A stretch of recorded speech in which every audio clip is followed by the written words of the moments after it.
Close enough. So it looks like we're going there. Let's see if it pops up.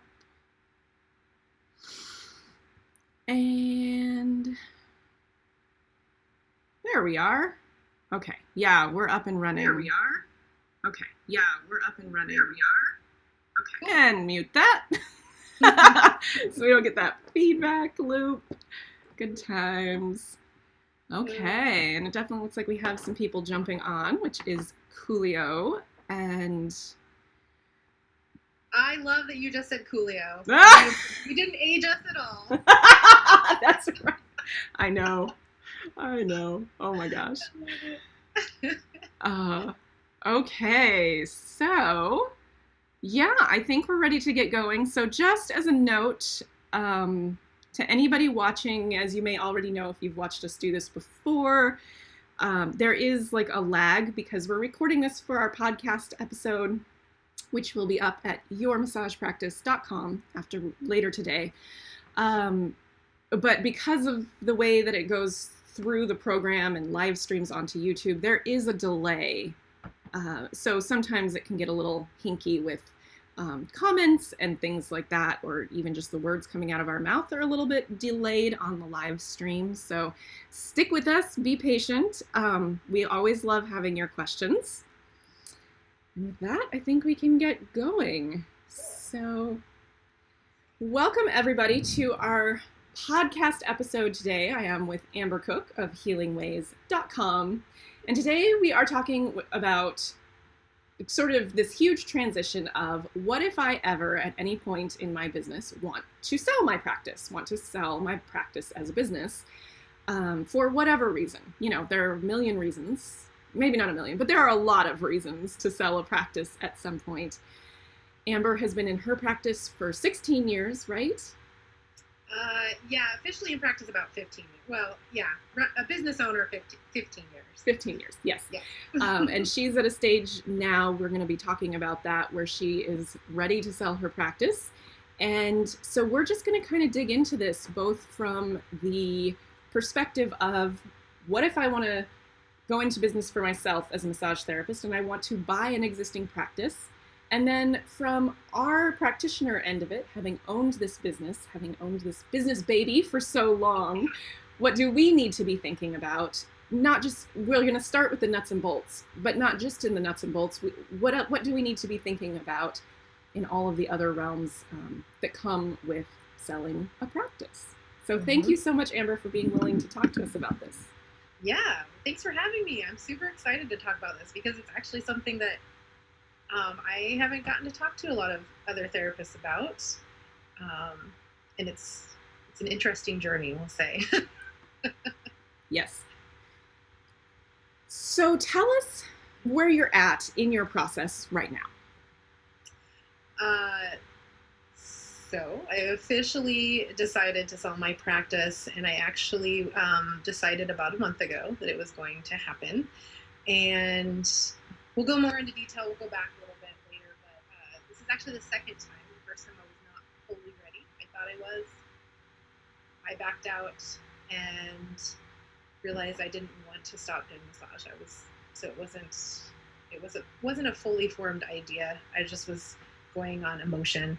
And so it's taken a couple years to still kind of sit in that, and we're back to now it's time. So I'm in the process of, well, today,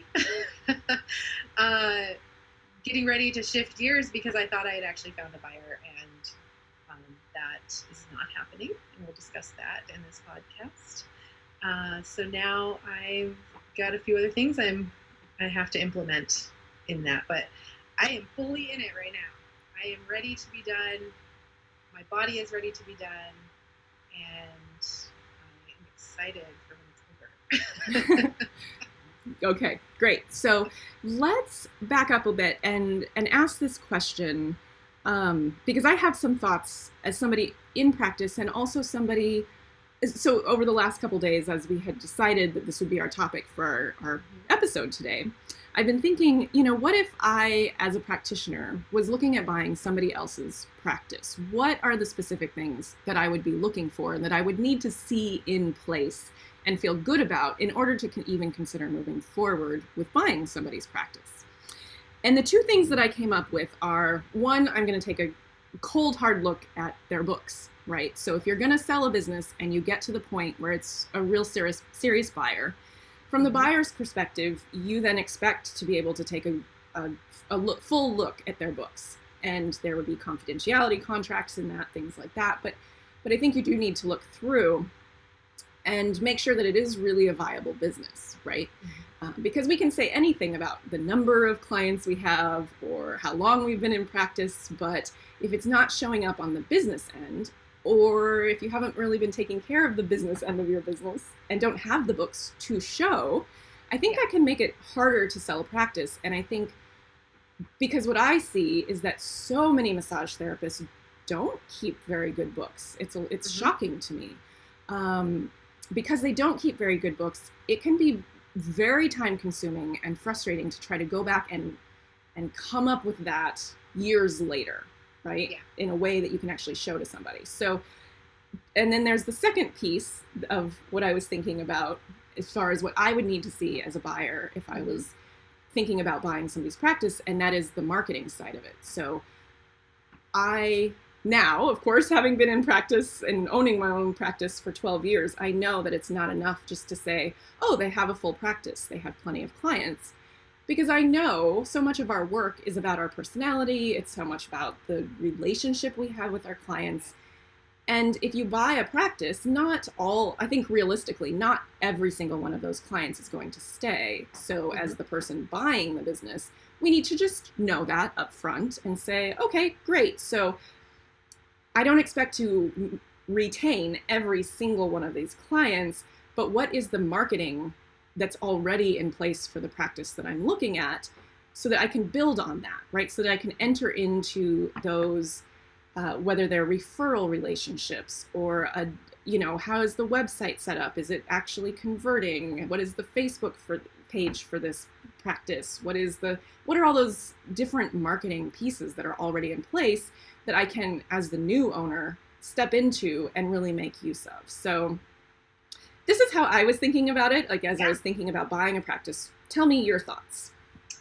Yeah, I think that's all great. And that's part of the reason why I wanted to chat with you about this, because I know from the relationship that I have with you, and even just the chats we've had on this podcast, that you are just on point with your books. At least that's what you say. Yeah, no, I am. I believe you, because I know your personality, I know your work style. I believe you.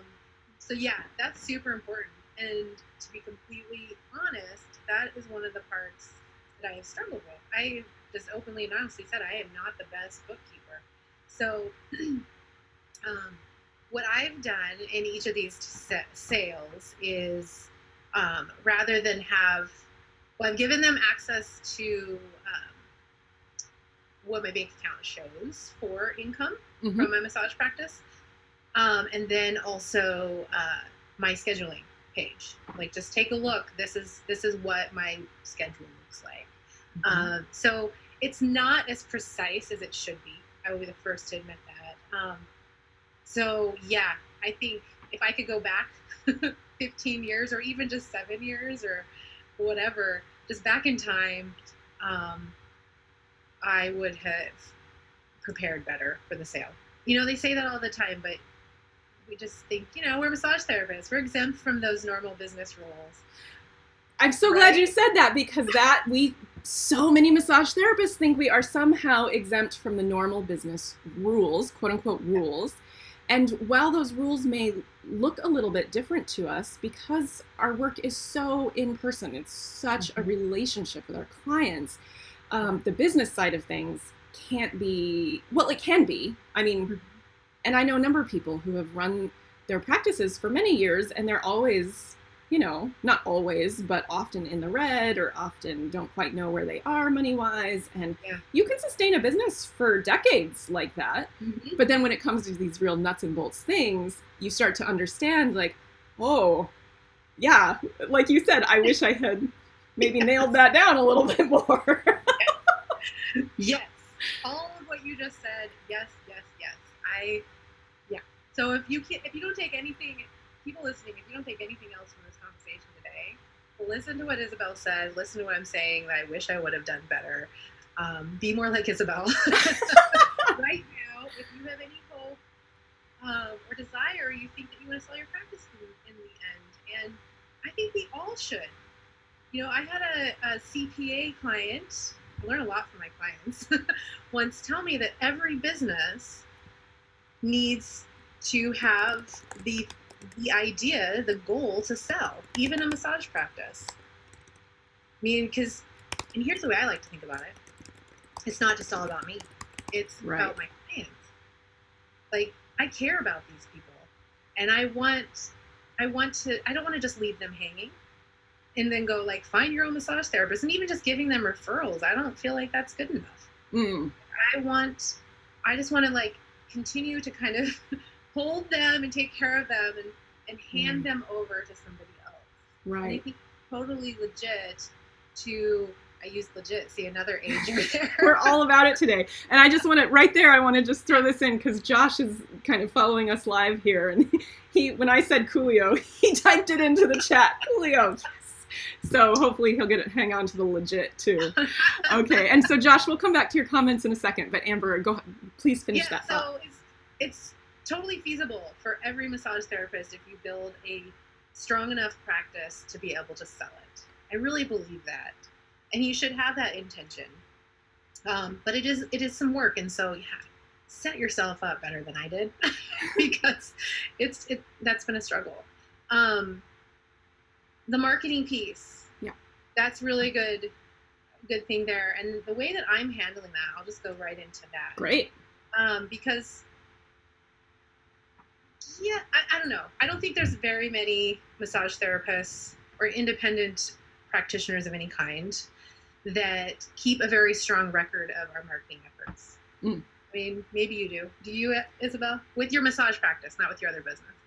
No, yeah. With my massage practice, I don't know that I keep an active like log, but I do try to, like, at least once a year, realistically it happens every couple of years, I try to keep a running list of referral partners, people who are actually sending me clients, people who I actually send clients to, meetings that I attend. I do try to keep some kind of written memory of that because I think those are all the strongest places for massage therapists to market. And for me, there are things that I've done marketing wise that when I go back and I very occasionally look at that list, I'm like, oh yeah, I forgot I did that. That actually was kind of cool. Or that's where I met this person that I forgot that that's how I met them, you know?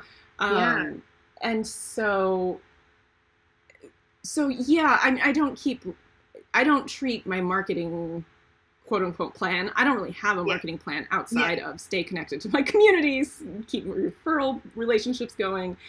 So in that way, I don't track that with the same fervor that I track my books, my money, but yeah, it's there. And I think, I figured you probably did because, I mean, you're a mentor to other practitioners. It's like you and I are a bit unique in the fact that, I identify as a business coach for other practitioners. And I know you don't call yourself a mentor, but I think you are. I mean, you have your massage practice building programs. So what I was going back to is that a lot of massage therapists don't keep record of that. And this is a great time if you don't. I think that's some great advice from Isabel to start doing that. So for me, when I'm getting ready to sell my practice, because I do identify also as a business coach and a mentor, I always will include, or in this time, in the time I tried to sell before, an apprenticeship mentoring / business coaching time period with that sale. So for instance, this one was 60 days.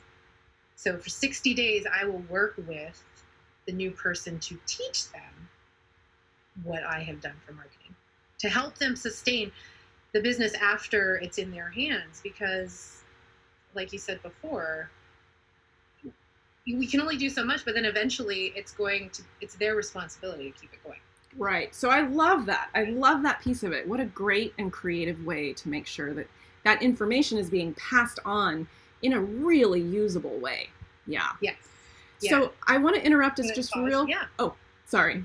I want to interrupt us just real quick. Let's pause for a second and attend to Josh here. Thank you, Josh, for listening. Yeah. So we're in Oregon. Both Amber and I are in Oregon. That was one of his questions. And then it's a little outside of what we're talking about today, working for ourselves versus working for someone else. I just super briefly, I advocate if you want your own practice, you should absolutely have your own practice. Make sure you set it up right from the beginning. Get whatever help you need to make that happen. Amber, what are your thoughts on that? Go ahead, sorry. Oh no, I was just asking, what are your thoughts on that? Oh yeah, same. I mean, just like we said, set it up right from the beginning. And one of the ways you can do that is by following Isabel's podcast. She's got a lot of great information in there to help you do that if you haven't already started. And even if you've already started, you can go back. I mean, yes. I could still go back right now and go, Yeah, absolutely. It takes a lot more work.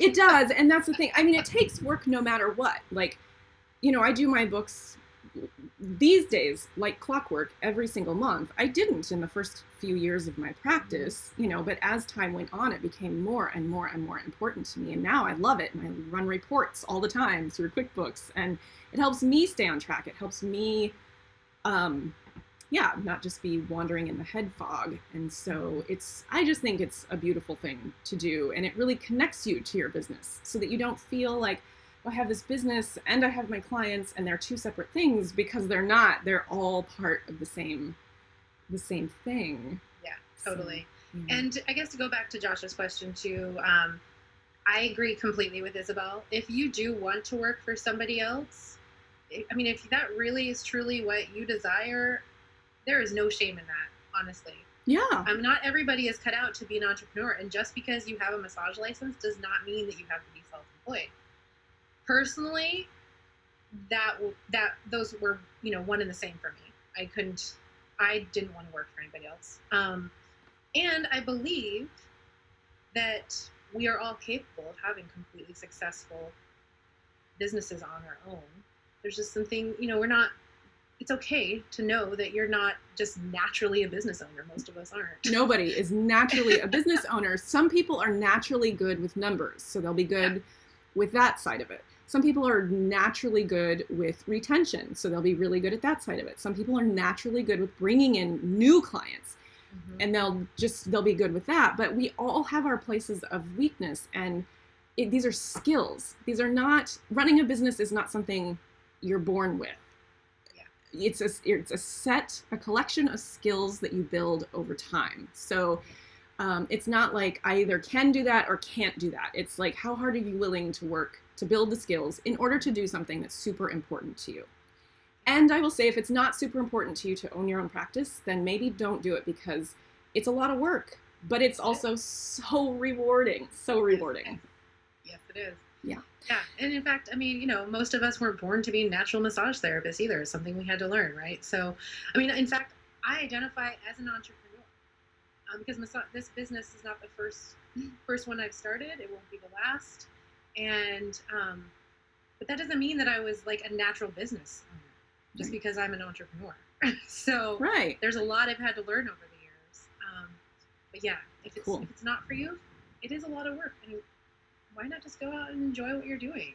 Work for somebody else. Make sure they're treating you well, but be okay with it. There's no shame in it. Yeah. At all. And then if you are going to start your own practice, which we both recommend if you have any interest in it at all, but just think about these things ahead of time. So I think even though this episode particularly is talking about what happens years down the road when you're ready to sell what you've built, when you start thinking about these things from the beginning, it just makes everything in the long run easier.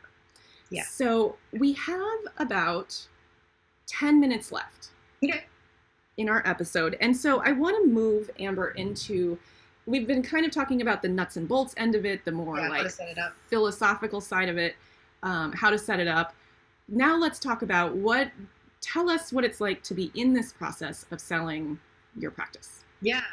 So first of all, it's a little unsettling and scary, just totally honest. I mean, especially, for 16 years, I have identified as a massage therapist, as one of my pieces of who I am. And it truly is a piece of who you are, whether it's your, not get really philosophical, and Eckhart Tolle would say, no, it's not, but, but it is a piece of your identity, whether you're working for someone else or for yourself.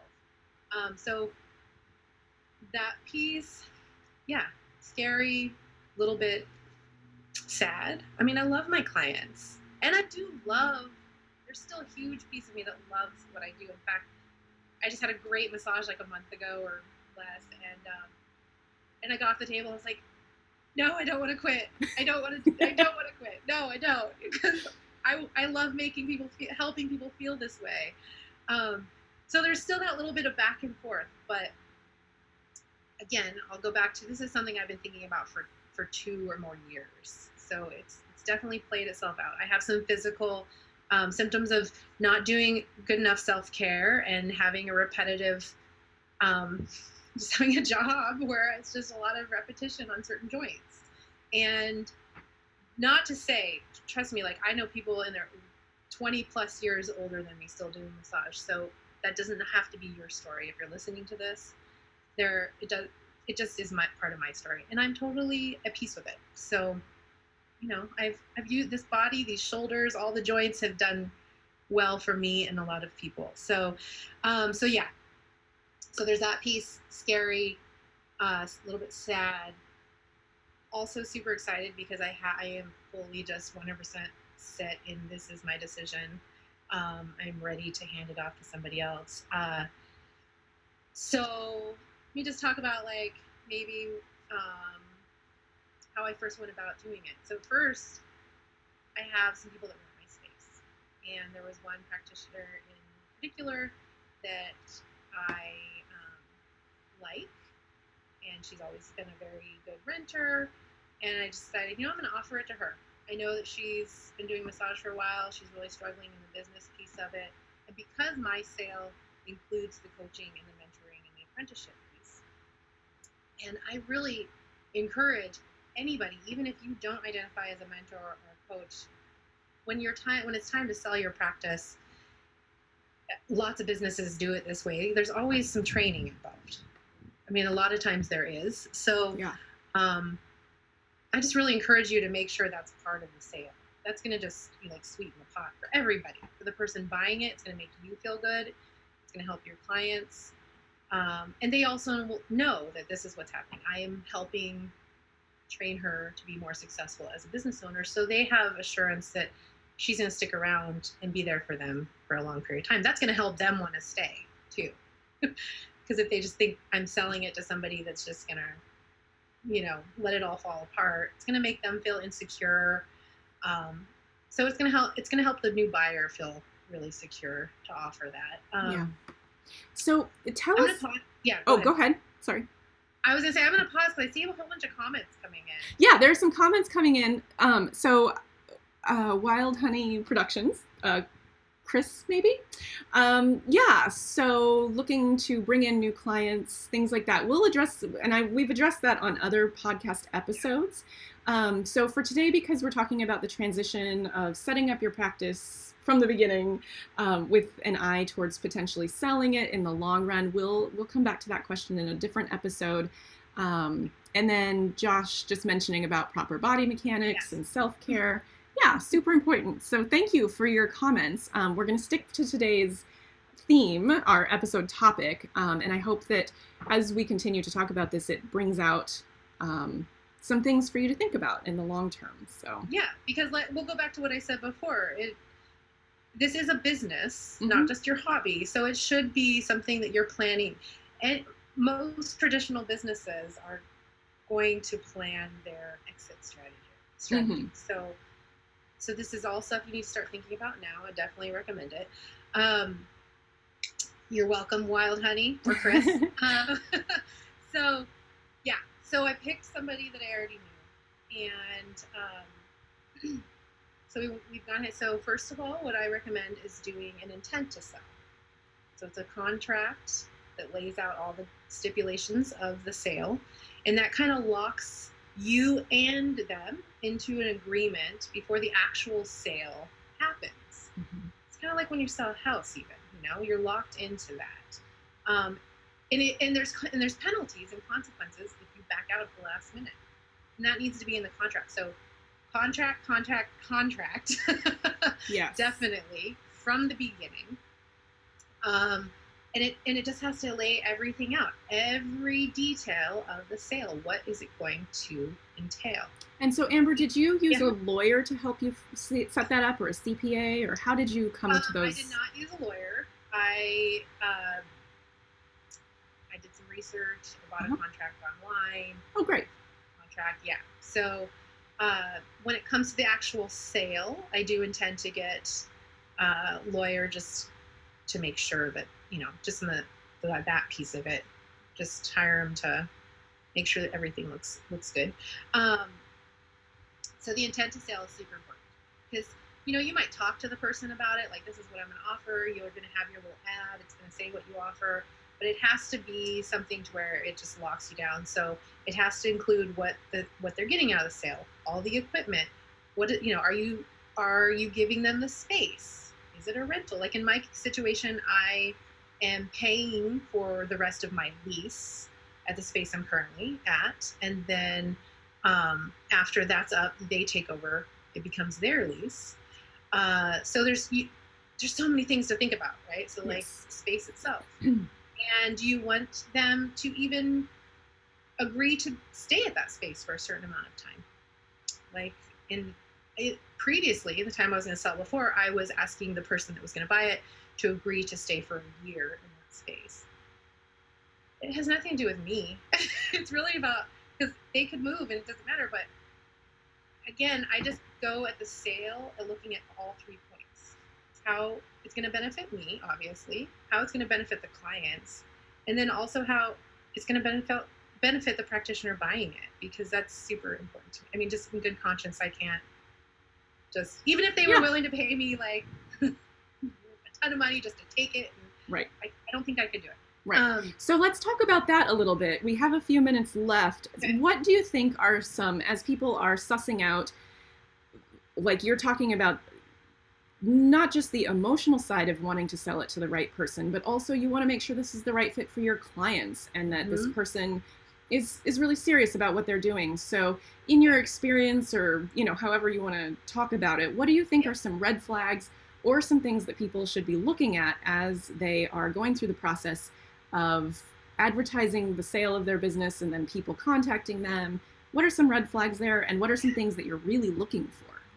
Yeah, okay, so first of all, trade massages with the person. That's so hands-on skills. The first thing is just have them give you a massage, vice versa. You'll know if it's somebody. So for instance, I traded with this person and said, I'm going to give you some, I'm going to give you a few pointers.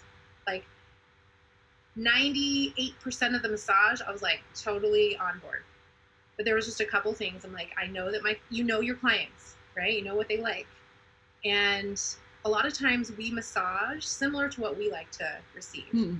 So it's just a good way to, first of all, just feel it out. And so I said, I'm going to give you a couple pointers. I know my clients are going to want these 2 things. Are you willing? Is that something that we can work with? Yes. Cool. Awesome. So that's the first step. The way that I'm handling the sale last time, is then I have them give 2 of my really loyal, picky clients massages. And then we handle it the same way. Like, what was their satisfaction level? And then if there's any feedback as far as maybe they should try changing this up or that, I talk to the person. Are you willing to do this? Can you? Yes, no. So you just do the feeling out process for one. And personality is huge. So I'm totally fine. I don't say, you can't sell your business to somebody that's exactly like you, or even similar. Our personalities are so unique. But there's some key things. I'm super reliable. I get back to people right away. I work to accommodate people. I mean, I'm really strict on my boundaries and schedule and all that, which is part of my personality. but I also work to accommodate people. Communication is huge for me with my clients. So red flags for me, and I think for anyone, like if there's certain things people can work on, business skills, definitely, marketing, definitely. But if communication's important, like there's this level of communication, how comfortable they are with people. That's another, like, I'm able to get real comfortable with my clients real fast. I just am. I don't know. It's just part of my personality. Sure. And so you just have to have some meetings with the person, do the whole interview process to kind of get to know them. Like, what kind of communicator are they? Are they reliable? Like, if I had a clientele that was like totally cool with switching at the last minute, not following up and that kind of stuff. I mean, there are clients like that. Timing not being right on time. That's the kind of person I would look for, is comfortable like that. It's comfortable working like that. But I am always on time, always give tons of notice. That's the type of person. So you ask those questions, like, how would you handle this? It's like a job interview. I think that's the way I handle it, because, again, that's important. They may think they're like, oh, this is the perfect opportunity, but your business. And even if they're just so excited, but you just know that there's certain things about their personality and how they conduct business that aren't going to work, that it's just not going to work. You can't force it. Right. As much as you want to get rid of your business or whatever. Sure. And so would you say, in your experience, to get a sense of all of this that you're talking about before you sign the intent to sell? Yes. Okay. Definitely. And for those listening, watching, how long would you say that period needs to be of kind of getting a sense, like a week or 2 weeks, or before you sign the intent? I think it kind of varies, just depends on also like how intuitive, how much you trust your own intuition, and it's going to vary. Okay. Her and I have, so this previous one, we've been going back and forth for about a month and a half. Okay. Kind of sussing out all the details. We've had a couple meetings, we've done the trading. But once we kind of sussed out the details, then the intent to sell came out with a 5-day limit.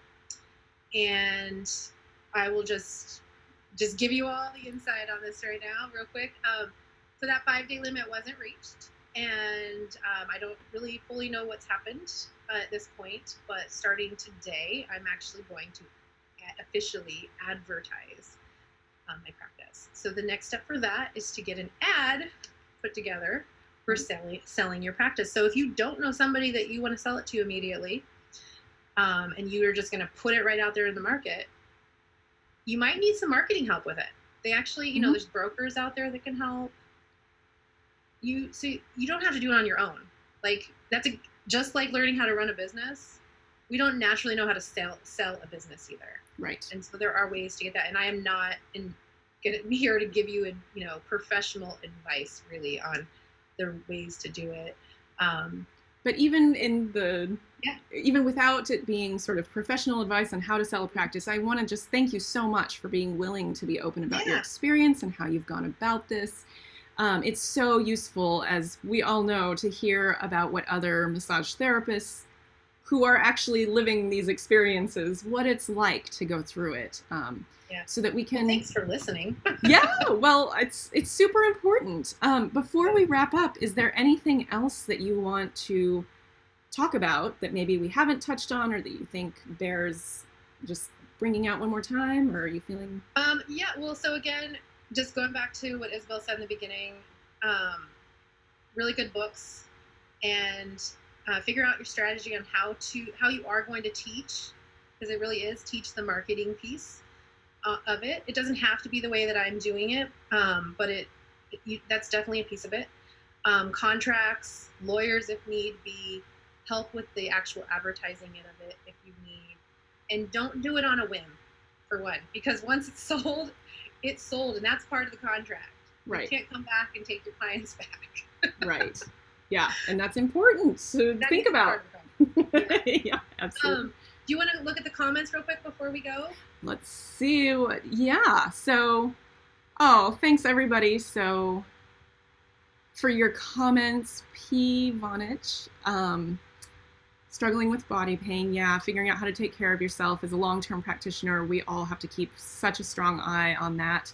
For me, it's been about the exercise over the years, yoga, really lots of weight-bearing stuff, making sure my body stays healthy. But you know, also we have very physical jobs, so sometimes we run into stuff that just goes beyond. Yeah. And Wild Honey Productions, you amazing ladies are on point. You own 3 businesses. Wow, you should know that. Thank you. Awesome. Yeah, cool. Thank you so much. It's always so nice to hear from other business owners that they, you know, that what we're saying, we're not just kind of like making this up. Like this is real deal. And we take our businesses seriously. And that looks a little different for different business owners, but really like the basics of it are what we've talked about today. So thank you all so much for commenting and being here with us. And Amber, thank you so much for sharing this wealth of information. Yes, thank you. And we'll be on again next month, first Friday. I'll still be October a massage 4th. therapist. So. Yes, that's right. October 4th, we'll be here recording our next podcast episode together.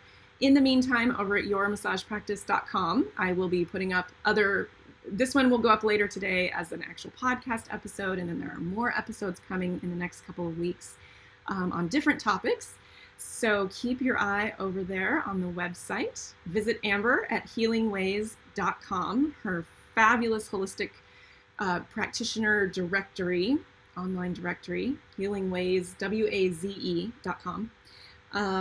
Yeah, and awesome.